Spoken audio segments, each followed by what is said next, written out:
you ever hear of the 1040 window? It was a big part of the mission statement for the church that I was in for about 10 years.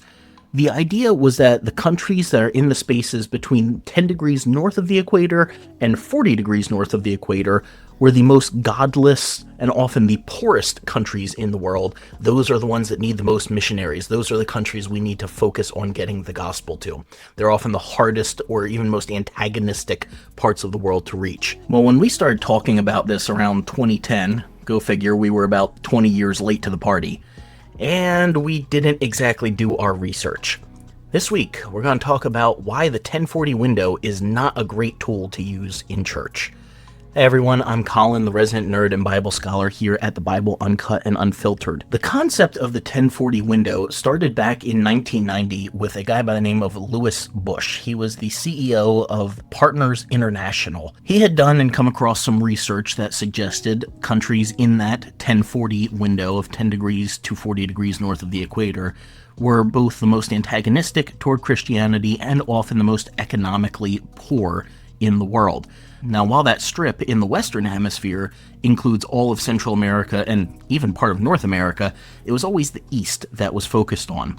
And this is where the ever-present subtle racism that is behind a lot of evangelicalism and fundamentalism reared its ugly head, and particularly once C. Peter Wagner stepped in.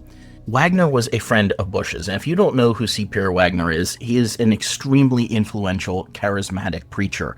I recently read through Matthew Taylor's book, The Violent Take It by Force, which is about a lot more than just Wagner, but it does document his rise to power in charismatic circles and how he was then able to become very influential in conservative American politics, leading to the marrying of evangelicalism and modern conservative American politics.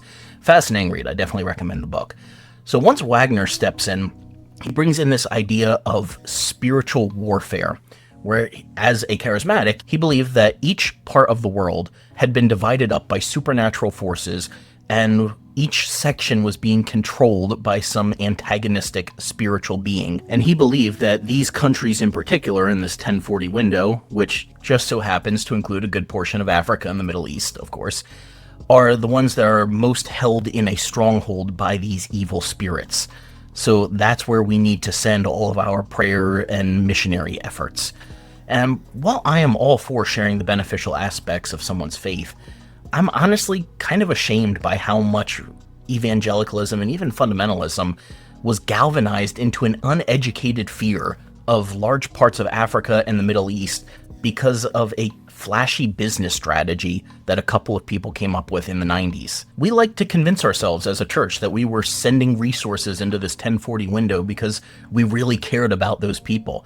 But we didn't know anything about those people. We didn't learn anything about their culture or their language or their belief systems. All we knew is that they were different from us and we needed to impose our message on them. We were given marching orders by higher-ups in church who told us to pour our resources into that region to be basically the ultimate white saviors, because we're bringing the message of Christianity there, even though that's where Christianity came from originally.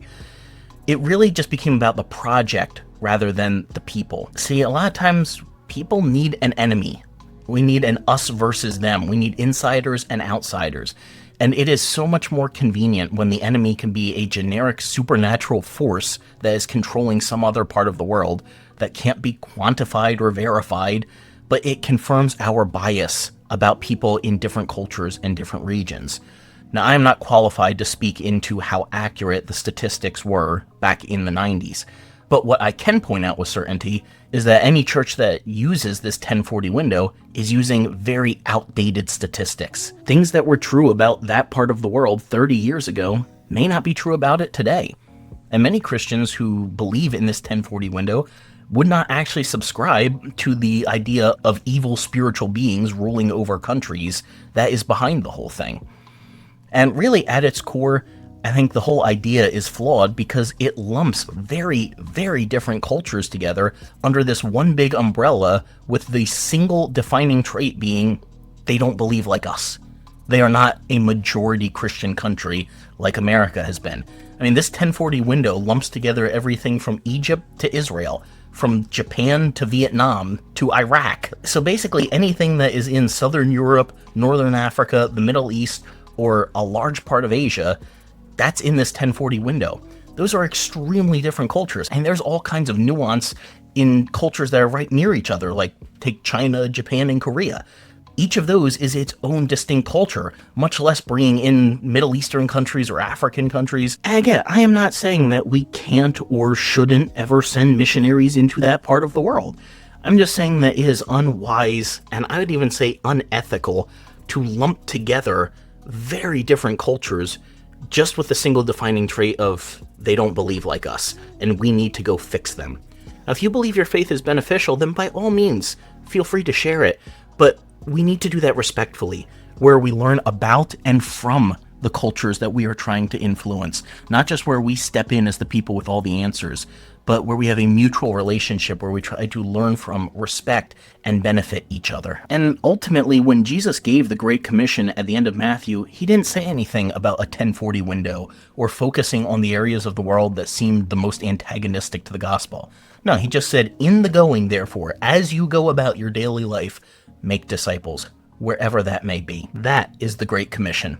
And as we try to live that out, we would do well to leave behind outdated and borderline racist ideas of a 1040 window.